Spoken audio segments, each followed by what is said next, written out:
dans un contexte béninois, que signifie la qualité de vie et des conditions de travail?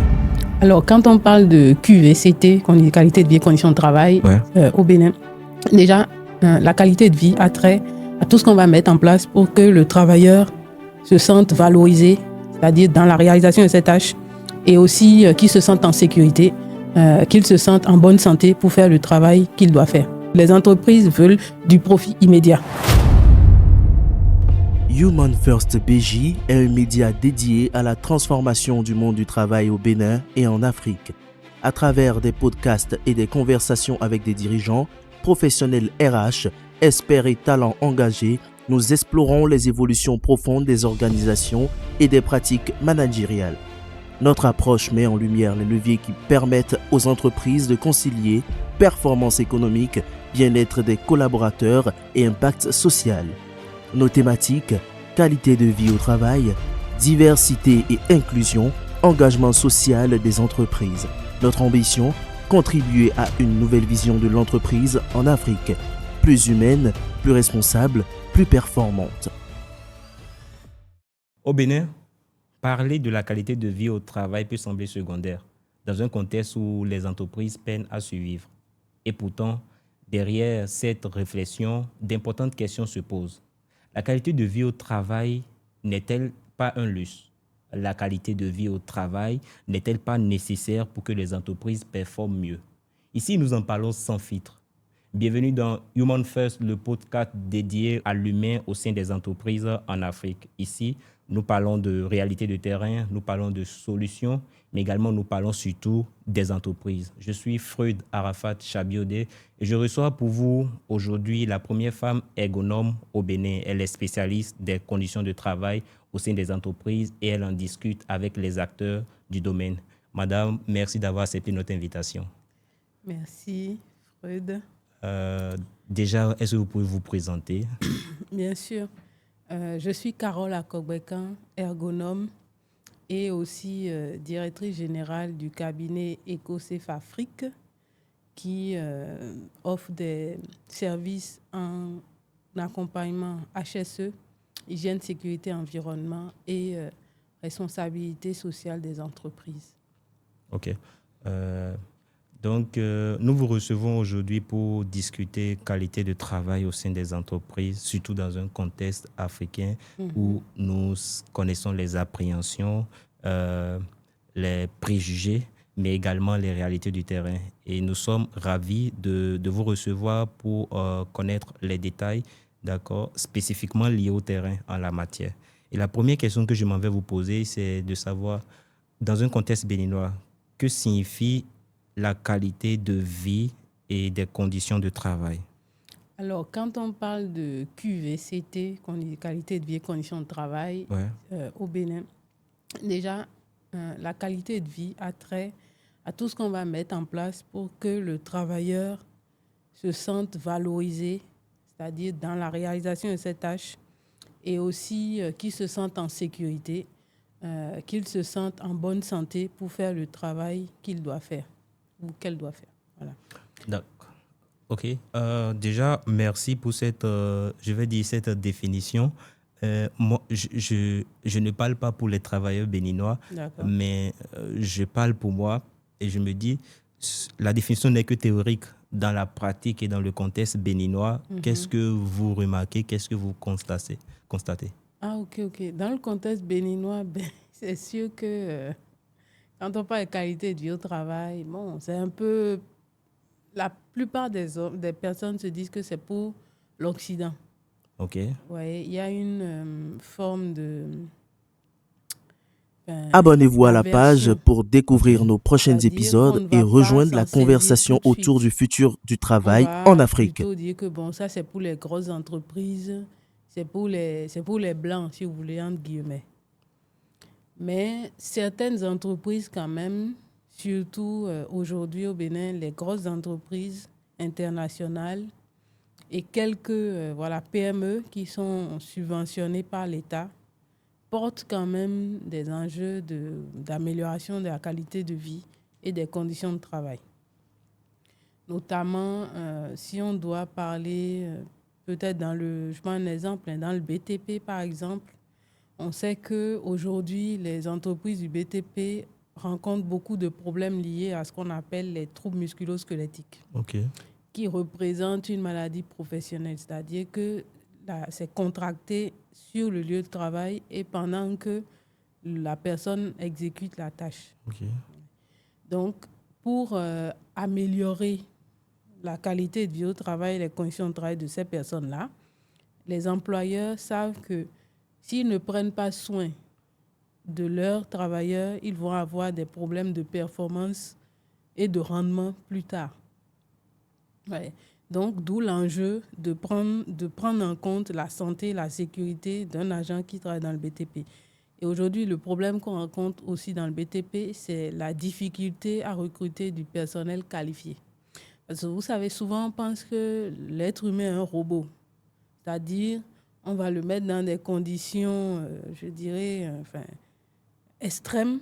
Oui. Voilà, physiquement extrêmes. Oui. Mentalement aussi extrêmes. Oui. Notamment par soit du harcèlement ou du stress.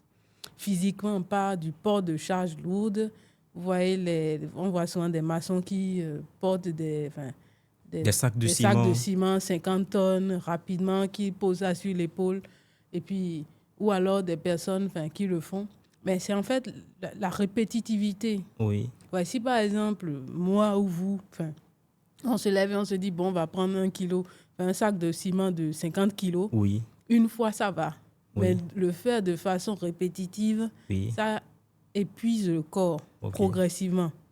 Donc, après, quelqu'un qui est ouvrier dans le BTP, après, disons, entre 5 et 10 ans, peut commencer par ressentir des problèmes de douleur qui vont après se positionner comme une maladie professionnelle qui est bien ancrée. Et cette personne-là ne pourra plus exécuter le travail. Donc, qu'est-ce qui se passe? L'entreprise le sort du système pour inaptitude au poste. Vous voyez, ça arrive tout le temps. Oui. Donc, à ce moment-là, qu'est-ce qu'on on fait face à quoi? On sait qu'au Bénin, il existe le chômage des jeunes. Donc, on peut se dire, bon, de toutes les façons, si ce travailleur-là, il est inapte, on le sort et on en recrute un autre. Je ne vous coupe pas, désolé, je ne vous coupe pas. La réalité que vous présentez est mitigée. D'une part, vous parlez de grandes entreprises et de certaines PME, certaines entreprises locales accompagnées qui essayent quand même d'œuvrer en ce sens-là, d'offrir aux travailleurs de meilleures conditions de travail. Et d'autre part, vous montrez cette réalité lugubre, manifestement lugubre de certains employés qui travaillent dans des conditions de vie extrêmes. D'accord ?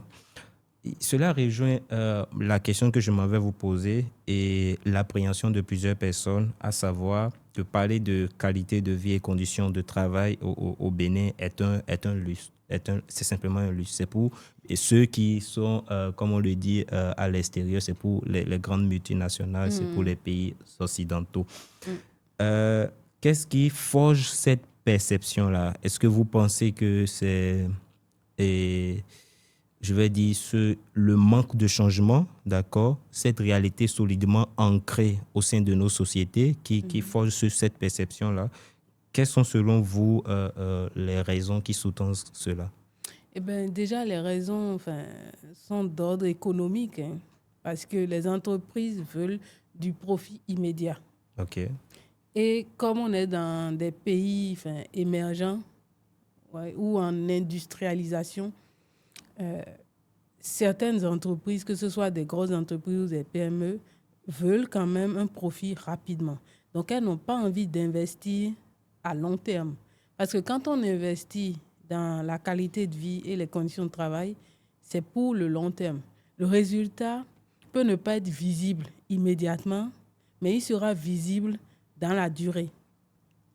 Okay. Ouais. Donc, du coup, comme les entreprises sont dans une idée de profit à court terme, profit rapide, elles préfèrent investir dans autre chose parce que l'humain est souvent la dernière roue du carrosse dans toute entreprise. On veut bien rester sur des aménagements terre à terre, c'est-à-dire... Le minimum. Voilà, c'est ça, le minimum. Mais on oublie que ce qui crée le problème, les maladies, puisque la qualité de vie au travail, les conditions de travail, c'est permettre aux gens d'être dans un environnement sécure et sain qui va les préserver de toute maladie ou accident du travail plus tard. C'est ça l'objectif. Donc, les entreprises banalisent souvent la prévention et préfèrent intervenir en mode curatif, c'est-à-dire quand il est déjà trop tard. Quand le mal est fait. Quand le mal est fait. C'est bien triste cette réalité dans nos sociétés africaines, surtout. Et j'aimerais qu'on fasse rapidement une analyse comparative.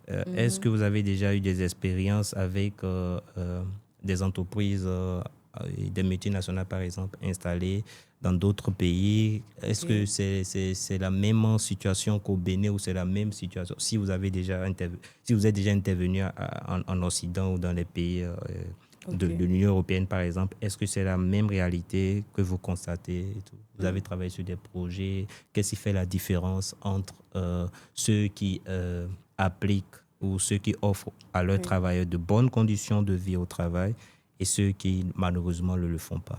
D'accord. Alors, lorsque j'étais en France, je suis intervenue au niveau de l'industrie aéronautique. Oui. Voilà. Et dans cette industrie, ils fabriquent des moteurs d'avion. Et ce que j'ai constaté, c'est que là-bas, c'est inscrit dans la stratégie de l'entreprise. D'accord. Voilà, donc c'est-à-dire que c'est déjà inscrit dans la politique de l'entreprise. D'accord. Donc c'est déjà inscrit. OK. En revanche, ce qu'on constate dans les entreprises africaines, Afrique de l'Ouest en tout cas, oui. Donc c'est que en fait, ce n'est pas inscrit. OK. Donc ça n'existe pas vraiment, ce n'est pas formalisé, on va dire, c'est pas écrit noir sur blanc. OK. Mais quand même, certaines entreprises qui sont volontaires font de la qualité de vie au travail, notamment par la responsabilité sociétale des entreprises. Okay. Ouais.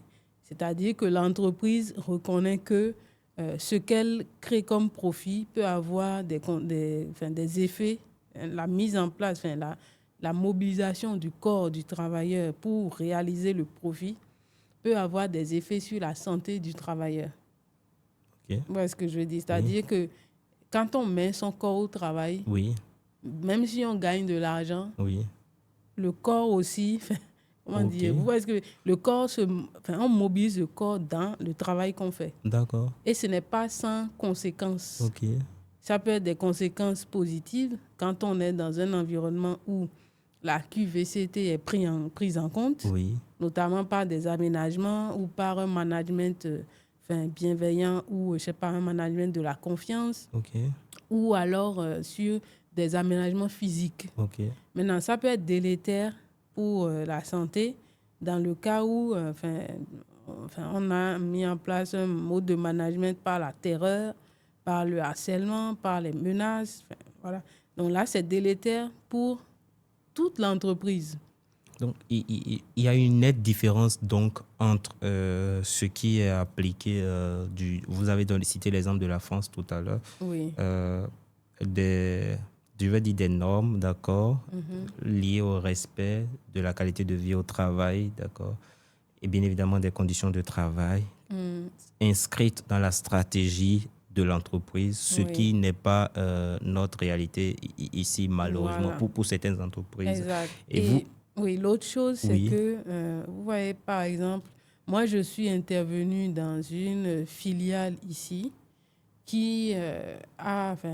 dont le gros groupe est basé en France, mais le gros groupe fait pas mal d'actions dans la QVCT. En revanche, la filiale ici fait très peu ou pas grand-chose. D'accord. Et je me suis intéressée à savoir, mais pourquoi ça se fait ainsi? Et ce qu'on m'a expliqué, c'était en fait que chaque entreprise gère ces choses un peu comme elle veut, quoi. Elles sont indépendantes. C'est pas parce que je suis filiale de ce groupe que je dois faire comme ce groupe-là, forcément. Cet exemple, en fait, me permet de citer le Code du travail, justement, en son article 182, et je cite, on dit, pour protéger la vie et la santé des travailleurs, l'employeur est tenu de prendre toutes les mesures utiles qui sont adaptées aux conditions d'exploitation de l'entreprise. Il doit notamment aménager les installations et régler la marche du travail de manière à prémunir le mieux possible les salariés contre les accidents et maladies pour un bien-être physique, mental et social. Je m'arrête là pour l'instant. C'est bien évidemment le Code de travail en vigueur en République de Bénin et donc qu'une filiale d'une multinationale essaye de ne pas respecter, d'accord, ce qui est disposé par le Code du travail et donc par la loi en République de Bénin. Je pense que c'est une faute. Je pense que c'est une faute et tout. Et peut-être que je ne parle pas pour les travailleurs béninois, mais est-ce que finalement les employeurs ne considèrent pas les employés comme des robots, des sous-hommes et tout? Bien sûr, déjà par rapport au texte de loi que vous venez de lire, je pense que c'est très théorique. OK. Et il y a un gros écart entre la théorie, ce que disent les lois, et ce que font les gens ou ce que font les entreprises en réalité. Et même, je pense qu'il n'y a pas que les grosses multinationales ou les grands groupes, hein. Il y a aussi nos entreprises locales ou entreprises publiques aussi, ou même encore au niveau des PME. Okay. Parce qu'on estime que l'être humain ou la personne n'a pas d'autre option. Okay. Puisqu'on sait qu'il y a le chômage. Donc, on dit souvent, certains employeurs vont dire que de toute façon, si tu ne veux pas faire ça, tu peux partir. Quelqu'un d'autre viendra. C'est un peu ce qu'on entend. Donc, les gens sont un peu coincés, même si la loi protège le travailleur se retrouve un peu coincé dans un système où il doit faire des compromis entre vivre quotidiennement de par son salaire et aussi se réaliser dans son travail, quoi. En fait, je pose la question de façon rhétorique, sachant très bien que la loi a disposé, ou bien la loi a prévu quand même que de bonnes conditions de travail soient garanties aux employés. Bien sûr. Voilà. C'est pour ça, ça rejoint ce qu'on disait tout à l'heure. On reste sur le strict minimum. Superficiel, c'est assez superficiel. Et on oublie que une entreprise, dans la durée de sa vie, elle évolue. Soit elle progresse, soit elle stagne ou elle meurt. Maintenant, quand on démarre l'entreprise et qu'on est sur la lancée, c'est soit on a beaucoup plus de clients, beaucoup plus où on développe d'autres services. Donc, on va chercher peut-être à agrandir ses locaux. On va chercher peut-être à recruter plus, à acheter de nouvelles machines. Voilà. Donc, à chaque fois qu'on fait ça, qu'on intègre un nouveau système dans l'entreprise, ça implique aussi de mettre un peu à jour les individus. Quand je dis mettre à jour, c'est-à-dire aménager leur espace de travail et revoir le mode de management et aussi prendre en compte la considération qu'on a pour les autres. Parce qu'il y a un truc aussi dont on parle très peu, c'est la question de la reconnaissance qui fait partie de la qualité de vie et au travail ainsi que des conditions de travail. Souvent, quand on est un employé et qu'on est au bas de l'échelle, ceux qui sont au-dessus, la hiérarchie, pas la hiérarchie haute, mais la hiérarchie intermédiaire, a tendance à minimiser le travail que font les autres, à leur manquer, si on veut dire, de considération, manquer aussi de reconnaissance.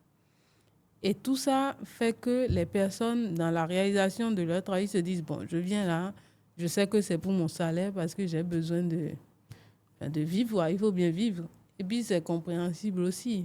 Donc, les gens s'adaptent malgré les conditions délétères dans lesquelles ils sont. J'aimerais rapidement que vous partagez avec nous votre expérience. Déjà, dans les entreprises que vous avez accompagnées, quels sont les problèmes les plus fréquents que vous observez en matière de conditions de travail? Alors, l'un des premiers problèmes qui touche presque toutes les entreprises que j'ai eu à accompagner, que ce soit dans le BTP, dans l'aéroportuaire, quoi d'autre encore, les PME, etc., le milieu hospitalier aussi, etc., etc. C'est le problème vraiment des troubles musculo-squelettiques. D'accord. Et on en parle très peu, mais la plupart des gens en souffrent en silence. C'est-à-dire que quand on parle de troubles musculo-squelettiques, c'est des troubles qui concernent les articulations, les tendons, les muscles et les tissus mous. C'est-à-dire que quand on est dans un travail qui est répétitif, où on fait du port de charge, où on est stressé et où on a très peu de possibilités de décision ou de marge de manœuvre, ces troubles-là vont s'installer d'abord comme des douleurs. Là, vous entendez il y en a qui disent « j'ai mal au cou, j'ai mal au dos, j'ai mal au coude ou j'ai mal au genou », puisqu'on appelle d'articulation, de muscles et de tendons. Et donc, vous verrez que pour des personnes, par exemple, si on prend les bouchers qui découpent la viande et tout, le trouble musculo-squelettique qui concerne ces métiers-là, c'est surtout le dos et le genou, ainsi que le poignet. Le poignet, oui. Voilà. Maintenant, quand on prend par exemple les anesthésistes, on sait que c'est des personnes qui travaillent debout, qui sont tout le temps en train de courir dans tous les sens, d'un bloc à un autre. Oui. Des problèmes de douleur au dos. Okay.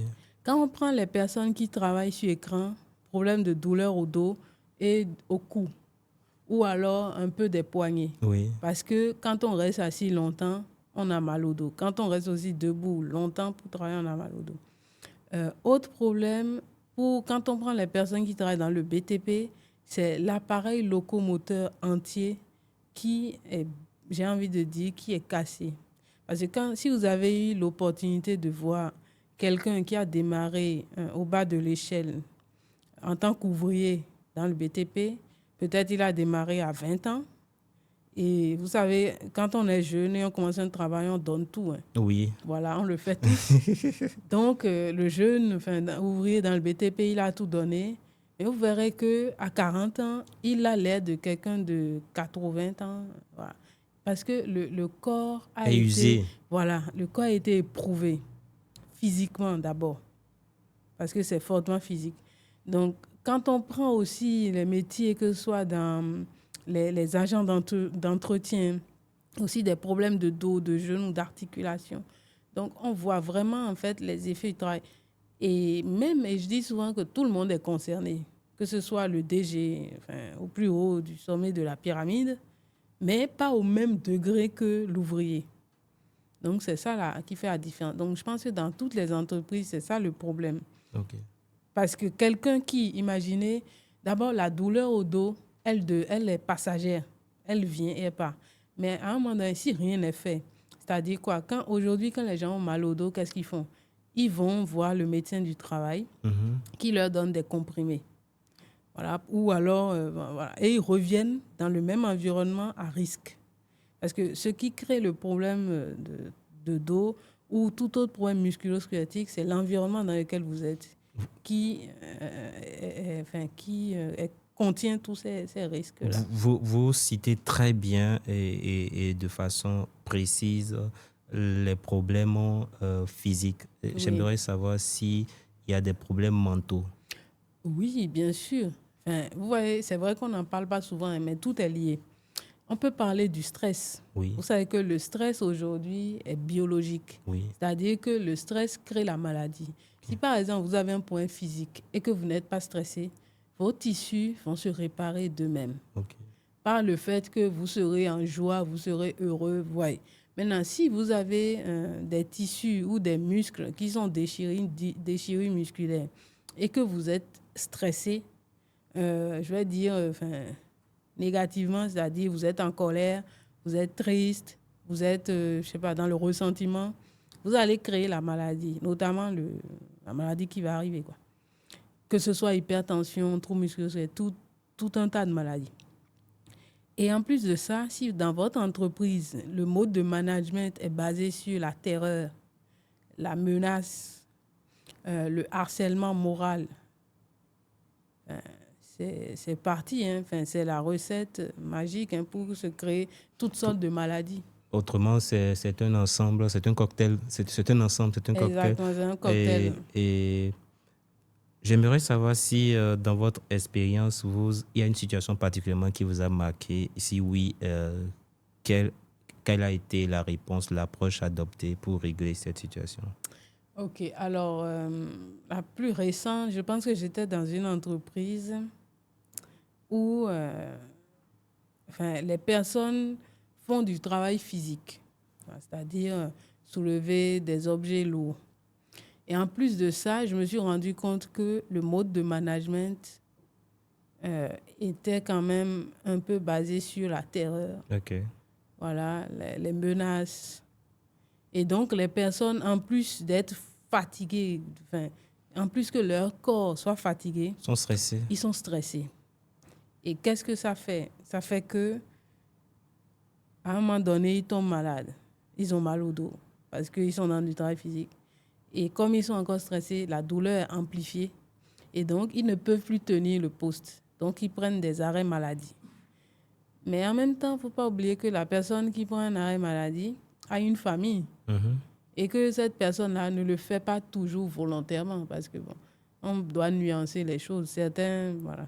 Donc, ce qui m'a choqué, comme vous disiez, c'est plus ce côté où les gens ne se rendent pas compte que quand ils font du mal, si on peut dire les choses ainsi, ou quand eux-mêmes ils sont soumis au stress qui vient d'en haut et qu'ils ne savent pas gérer le stress qui vient à leur niveau et qu'ils renvoient en réponse à ce stress qu'ils reçoivent aux autres, à leur équipe, des menaces ou de la terreur, une forme de terreur. C'est un peu une boucle infernale parce que eux tous dans l'entreprise se rendent malades, quoi, à petit feu. Et la réponse, j'aimerais savoir, vous avez adopté une solution dans le cas Pour d'espèce? ça, oui, bien sûr. Je pense que là, dans ce cas, ça a été de revoir un peu la formation des managers de proximité. Ok, d'accord. Parce que ça manquait un peu de professionnalisme. Ok, d'accord. Oui. Et aussi, bien sûr, de revoir quelques aménagements physiques, quoi. Tout à l'heure, vous parliez de boucle infernale. Oui, c'est ça. Et finalement, que ce soit les personnes directement touchées ou les personnes moins touchées, quand rien n'est fait, on est tous affectés d'une manière ou d'une autre. Oui. Et cela m'amène à aborder le point 3, l'acte 3 de notre échange. Et j'aimerais savoir, lorsqu'on parle de qualité de vie au travail, d'accord, et on entend souvent dire que c'est bon, c'est important, c'est important pour le salarié, c'est important pour l'entreprise. J'aimerais savoir de façon concrète, quel est le lien entre la qualité de vie et les conditions de travail et la performance économique au Bénin? OK. Au Bénin. Vous voulez dire ce qui pourrait se faire, c'est ça? Non, déjà, est-ce que quelque chose se fait déjà? Oui, quelques entreprises le font. Vous pensez qu'il y a un lien entre qualité de vie et conditions de travail et performance économique? Bien sûr. Vous le pensez? Oui, tout à fait. OK. Et au Bénin, pour les entreprises qui essayent d'offrir de bonnes conditions de vie au travail, aux salariés, quelles sont les retombées économiques et tout? Après, nous pouvons extrapoler, bien évidemment, au Bénin. OK. Alors aujourd'hui, le problème qu'on rencontre, c'est qu'on manque de données chiffrées au Bénin. Parce que pour pouvoir mesurer quelque chose, il faut avoir des données.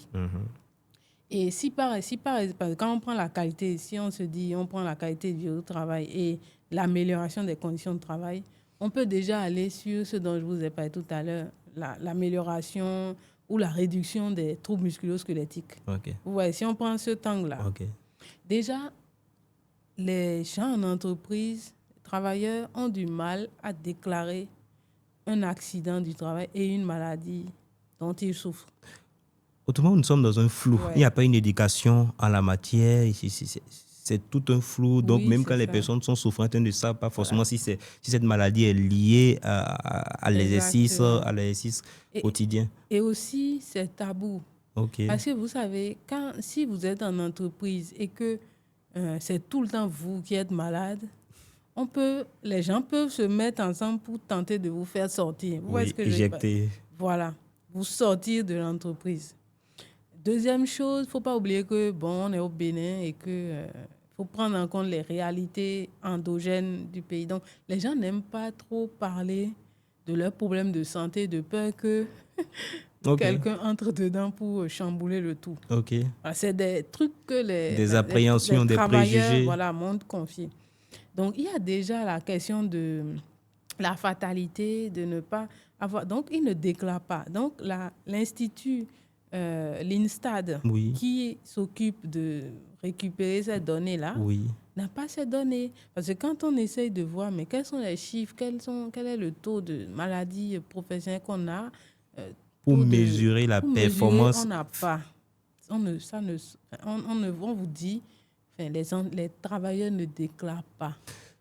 D'accord. Ouais. Donc, il y a un lien.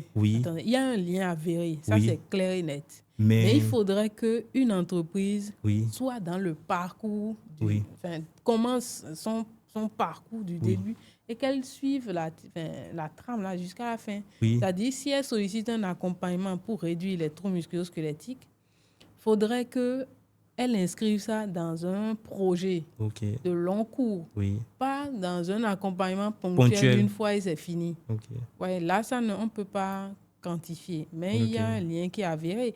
Parce que, admettons, par exemple, si prenons un environnement de travail. On va prendre ceux qui travaillent, je vais dire, dans les bureaux. Voilà. On sait qu'ils sont tous devant un écran, un fauteuil, une table, et qu'ils travaillent et qu'on démarre les journées, disons, à 8h et on finit, matinée, midi après, 17h ou 17h30 ou 18h. Donc, la personne est amenée à rester assise pendant environ 8 heures par jour. Voilà. Donc, quand on reste assis longtemps, on a des vertèbres qui vont se tasser, qui vont créer une inflammation. Et plus on va le répéter dans la durée, plus la douleur va devenir chronique. De ce point de vue-là, si l'employeur reçoit, de par son médecin du travail, puisque tout à l'heure, je vous ai dit, le premier interlocuteur du travail, c'est le médecin du travail. Ou alors l'infirmerie de son entreprise ou la clinique. Donc, quand le travailleur va voir son médecin et se plaint de douleurs chroniques, le médecin peut faire remonter cela à la direction. Maintenant, tout le monde ne sait pas aussi que il y a un métier qui s'appelle l'ergonomie qui peut venir aménager les postes de travail. C'est aussi ça. Donc, il y a aussi la question de l'ignorance aussi.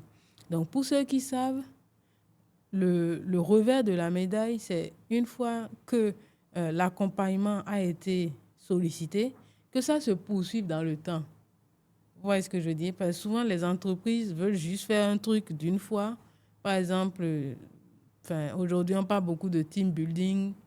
Voilà. Tout à fait. Ou alors on dit, c'est la journée des travailleurs ou la fête du travail. On va tous s'installer quelque part, boire des boissons, boire de la bière et tout. Mais si chaque entreprise pouvait offrir une forme travailler sur un axe de la QVCT pour ces travailleurs, je pense que ce serait un très grand bien pour eux. Même s'ils ne voient pas les effets là tout de suite, ils le verront après. Puis on a beaucoup de personnes qui, une fois la retraite terminée, 5 ans après la retraite, on entend la personne a eu un AVC, elle est morte. La personne a eu, une crise cardiaque. Vous voyez ce que je veux dire? En fait, tout ça, c'est lié. C'est-à-dire que quand on est dans l'environnement de travail, on produit, si l'environnement est délétère, on est dedans et on produit des maladies. On fabrique des maladies qui, à la longue, exactement, qui vont vous suivre quand vous allez sortir. Hier, ne serait-ce qu'hier, j'étais tombé sur une vidéo, je lisais la vidéo, on disait que le fait d'être alité pendant longtemps ou d'adopter une posture, d'accord, assise, d'accord, pendant longtemps, crée une maladie qu'on appelle l'embolie pulmonaire. Exactement. L'embolie pulmonaire. J'étais vraiment étonné. Il est recommandé de ne pas passer trop de temps couché, d'accord, de faire des mouvements et tout. L'exemple, c'était un monsieur qui a quand même une hygiène de vie, une très bonne hygiène de vie, qui ne consomme pas de l'alcool, qui prend soin de lui. Et dans la vidéo, c'était une vidéo éducative et tout, on disait, en fait, l'élément qui a été constaté, c'est la sédentarité. Exactement, c'est ça. Sédentarité. La sédentarité crée toutes les maladies auxquelles nous sommes confrontés aujourd'hui. La sédentarité va générer de l'obésité. La sédentarité va générer l'hypertension. La sédentarité va générer des troubles musculo-squelettiques. La sédentarité va générer embolie pulmonaire, etc., etc. Ouais. Dans tous les cas, ce que je retiens pour l'instant, c'est que il est plus coûteux pour une entreprise de rester sans rien faire que ouais, effectivement, parce que recruter, même si les entreprises adoptent cette technique qui consiste à éjecter les salariés souffrants, le fait de recruter d'autres personnes, de les former, d'accord, les phases d'essai et de les intégrer dans le système pour d'assurer de cette habilité-là, bien faire la tâche que l'autre a abandonnée du fait de sa maladie, je pense que c'est vraiment, il est vraiment coûteux pour ces entreprises à la longue. Et donc, la meilleure chose à faire serait de simplement régler le problème au fond. Pas de manière superficielle. Oui, et fidéliser les gens. Parce que, vous voyez, souvent, il y a aussi la perception que nous avons du travailleur béninois. C'est-à-dire que la plupart des gens se disent que le travailleur béninois est paresseux. Même si, bon, de toute façon, il y a des paresseux partout. Mais je ne pense pas que tout soit ainsi. Parce que, c'est aussi la précarité qui crée tout ça. Parce qu'on s'intègre dans des métiers où on se dit, bon, au moins là, j'aurai un salaire. Par défaut. Voilà, par défaut. Donc, j'aurai un salaire, mais on n'est pas totalement intégré dans ça. Et en plus de cela, on n'est pas toujours reconnu et considéré dans ce qu'on fait. Et ça, je pense que si on essayait de valoriser chaque travailleur, qu'il soit au plus bas de l'échelle ou au milieu ou en haut, ce serait déjà bien pour l'ensemble, quoi. Nous allons nous mettre dans la posture des entreprises qui veulent faire quelque chose, qui veulent améliorer les conditions de vie au travail et de leurs employés, simplement. Bien sûr. Quand ces entreprises-là ont cette volonté manifeste de régler le problème, quelles sont les erreurs fréquentes? Bon, les erreurs fréquentes, je pense que l'une des erreurs, c'est la continuité. C'est de poursuivre cette dynamique-là dans la continuité. D'accord. Voilà, parce que ce n'est pas... il y a des domaines, par exemple le BTP, l'industrie, la qualité de vie au travail, l'amélioration des conditions de travail. Ce n'est pas un truc d'une fois en passant. On ne va pas attendre la fête du travail pour le faire. On ne va pas attendre la journée de la santé et la sécurité au travail pour le faire. Vous voyez ce que je veux dire? En fait, ça doit s'inscrire dans la vie quotidienne de l'entreprise. Est-ce qu'il y a des équipes QVCT au sein des entreprises au Bénin? Bon, à proprement parler, je ne sais pas trop, mais je n'en ai pas encore rencontré dans mon parcours. D'accord. Aujourd'hui, ce qu'on entend beaucoup, c'est RSE, responsabilité sociétale des entreprises. Oui. C'est beaucoup la RSE qui aussi, bon, fait un peu d'une certaine manière de la QVCT. Ok. Mais peut-être après, chacun essaye de prendre la question de la RSE du bout qu'il peut. Oui, c'est un gros morceau et chacun morcelle en fonction de ses moyens, en fonction de ses capacités. Exactement, c'est ça. Okay. Donc, même si on doit prendre les axes sur lesquels la RSE intervient, il y a ce volet-là de conditions de travail. Maintenant, celui qui peut régler la question des conditions de travail, c'est vraiment un spécialiste, c'est l'ergonome. Ouais, donc, on sait déjà qu'au Bénin, il n'y en a pas beaucoup. Donc, ce axe-là de la RSE est souvent mis de côté parce qu'on ne sait pas trop qui peut s'en occuper. Ouais. Donc, voilà un peu. Pour les entrepreneurs qui nous écoutent et qui n'ont pas forcément beaucoup de moyens, par où commencer concrètement? Alors déjà, je pense qu'il faut commencer par une forme, ce qu'on peut appeler un diagnostic. Voilà, un diagnostic de l'existant. Donc, on va analyser l'existant et voir quelles sont les failles du système existant et ensuite proposer des solutions. Maintenant, on verra avec l'entrepreneur, quoi. Est-ce qu'il existe des actions simples, rapides à mettre en place? Ah, mais rapide, simple, ça dépend de la caractéristique de l'entreprise. Ce qui va se faire dans le secteur agricole ne se fera pas dans le secteur industriel, ni dans le secteur portuaire ou tertiaire. Voilà. Donnez un exemple, par exemple, nous prenons le secteur agricole. Prenons le secteur agricole. Qu'est-ce qui peut se faire là-bas de manière concrète? Bon, je vais encore dire que ça dépend. Parce que là, moi, je vois l'agriculteur dans son champ, ça, hein? Oui. Voilà, qui est en train peut-être d'arroser son champ. Et j'imagine que peut-être il travaille avec sa famille. La question est posée à dessein, hein, parce que quand même, l'agriculture occupe une part importante de... Bien sûr, bien sûr. Oui, c'est pour ça que je suis en train de voir. Donc déjà, je pense qu'on peut déjà agir sur les équipements de travail. Quand je dis équipement, j'imagine qu'il utilise un arrosoir. Certains ont des tuyaux avec des systèmes dynamiques qui, voilà, pour ceux qui ont plus de moyens ou je ne sais pas trop combien ça coûte. Mais déjà, je pense que si on arrive et qu'on voit que les équipements sont usés ou qui sont déjà caducs, utiliser des équipements usés ou caducs vous demande de mobiliser plus d'efforts. Prenons l'exemple, quand on est à la maison et qu'on veut couper de la viande et qu'on utilise un couteau qui n'est pas assez aiguisé ou affûté, on fait plus d'efforts. Oui. Mais une fois qu'on l'a aiguisé, on se rend compte qu'on fait moins d'efforts. Oui. En fait, c'est exactement ça. Que ce soit pour balayer, quand on travaille, quand on est agent d'entretien, qu'on utilise un balai usé, ça vous demande de faire plus d'efforts et donc de vous casser le dos. Sans vous en rendre compte, quoi. Donc, on peut agir déjà sur l'équipement, les équipements. Ça, c'est terre à terre. On peut se dire, bon, quand un équipement est usé, il ne faut pas se dire qu'on va l'utiliser jusqu'à perte. Parce que si on veut l'utiliser jusqu'à perte, c'est qu'on se casse le corps, une partie de son corps, soit le dos, les genoux ou les articulations. Donc, on peut déjà agir sur ça. On peut aussi agir sur le mode de management. Ouais, aujourd'hui, même si on sait qu'on est dans un contexte où il n'y a pas trop d'emplois et que c'est le chômage, faudrait pas qu'on se dise qu'on peut tout dire à un travailleur parce que c'est nous qui lui payons son salaire. Parce que c'est d'abord un individu, donc une personne humaine.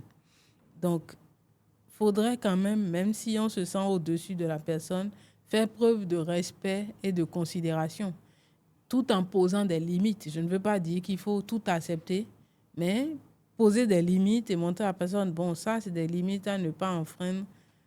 Sinon, voilà les sanctions qui peuvent être appliquées, quoi. La qualité de vie et les conditions de travail, d'accord?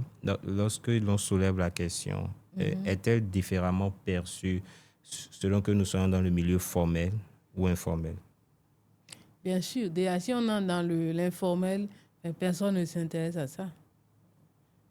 Si je vais voir une femme au marché de Tokpa, par exemple, et que je lui dis, bon, est-ce que vous savez qu'en faisant ci, en faisant ça, vous aurez tel problème et ça a trait à votre qualité de vie au travail, elle va me dire, bon, c'est toujours comme, on a toujours fait comme ça.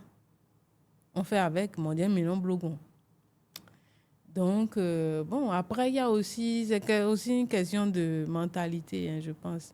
Maintenant, si on va voir un cadre en entreprise et qu'on lui en parle, la question qu'il va se poser, c'est est-ce que le profit est immédiat ou pas? Ouais. Comment est-ce que moi, je m'organise pour rentabiliser rapidement? Parce que la plupart des employeurs ne s'inscrivent pas dans le profit à long terme. Or, le développement, ça demande du temps. Est-ce que je veux dire? J'aime bien citer un monsieur que j'apprécie énormément. Pour ne pas faire sa publicité. Est-ce qu'il faut faire de publicité à celui-là encore? Monsieur Tidjam Thiam qui dit, Tidjam Thiam, l'ancien directeur de Crédit Suisse, qui disait il y a peu de choses qui marchent à court et à long terme. Et les choses qui marchent très souvent marchent à long terme. Exactement, c'est ça. Souvent à très long terme.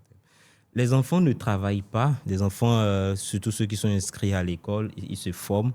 Mais, et je sors légèrement du contexte professionnel pour poser la question, est-ce que les enfants qui passent près de 16 ans, 17 ans de leur vie, voire même 25 ans de leur vie à se former sur les bancs, d'accord, quel qu'en soit le pays, est-ce que... Et aujourd'hui, j'ajoute avec les écrans et ordinateurs et l'IA, le coding et tout ça, est-ce qu'il ne faut pas aussi aborder la question en milieu académique? Bien sûr, et je pense que les pays occidentaux l'ont déjà compris et ils abordent déjà cette question-là.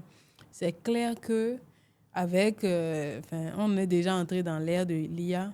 On a des jeunes qui sont des codeurs, des programmeurs, des geeks, et donc qui passent pas mal de temps assis. C'est clair que demain, si ces jeunes-là n'essayent pas de bouger, là, vous voyez, je parle des jeunes d'abord, s'ils ne bougent pas en plus de tout ça, c'est clair qu'on aura une grosse masse de personnes avec des troubles musculo-squelettiques et de l'obésité et tous les corollaires, je veux dire hypertension et tout ça. Et pour les enfants du primaire ou de la maternelle, par exemple, c'est des gamins dont la masse musculaire et osseuse se construit. Donc, et ils sont toujours en mouvement, les petits. Donc, pour eux encore, ça va. Je pense que ça va. D'accord. Même si, voilà. Mais la tranche ado, jeune. Ado, jeune, oui. Parce que, les ados, les jeunes, ils sont toujours sur leur ordi, ils veulent plus bouger. Parce que tout le monde porte les lunettes. La preuve, la belle preuve. Oui, voilà. Pour terminer, si vous avez un seul message à adresser aux dirigeants et entrepreneurs au Bénin, que serait-il? Vous pouvez regarder la caméra pour le faire et tout. OK.